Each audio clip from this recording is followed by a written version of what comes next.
1000 বছর আগে একজন ভারতীয় রাজা শুধু মাটি নয়, গোটা সমুদ্র শাসন করতেন। তার নাম রাজা কেশরী বর্মন রাজা চোলা।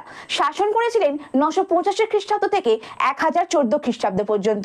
গড়ে তুলেছিলেন ভারতের প্রথম নৌ সাম্রাজ্য। তার পুত্র রাজেন্দ্র চোলা 1025 খ্রিস্টাব্দে সমুদ্রের 2000 কিলোমিটার পাড়ি দিয়ে পৌঁছে যান সুমাত্রায়। তারা আক্রমণ করেন দক্ষিণ পূর্ব এশিয়ার সবচেয়ে শক্তিশালী সামুদ্রিক সাম্রাজ্য শ্রীবিজয় সাম্রাজ্য।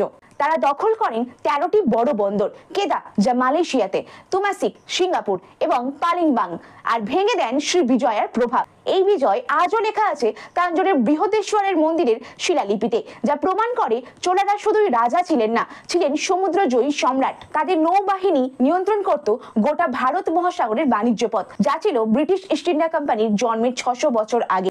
আজও ইন্দোনেশিয়া, মালয়েশিয়া, থাইল্যান্ডে ছড়িয়ে আছে তামিল সংস্কৃতি, মন্দির আর ভাষার ছাপ। রাজা চোলা শুধু একজন রাজা নন, তিনি ছিলেন ভারতের প্রথম সমুদ্র সম্রাট, যিনি গোটা পৃথিবীকে দেখিয়েছিলেন ভারত শুধুমাত্র একটি সভ্যতা নয়, একটি সামুদ্রিক শক্তি। তবে আজ কেন আমাদের পাঠ্য বইয়ে নেই এই নৌ সাম্রাজ্যের ইতিহাস?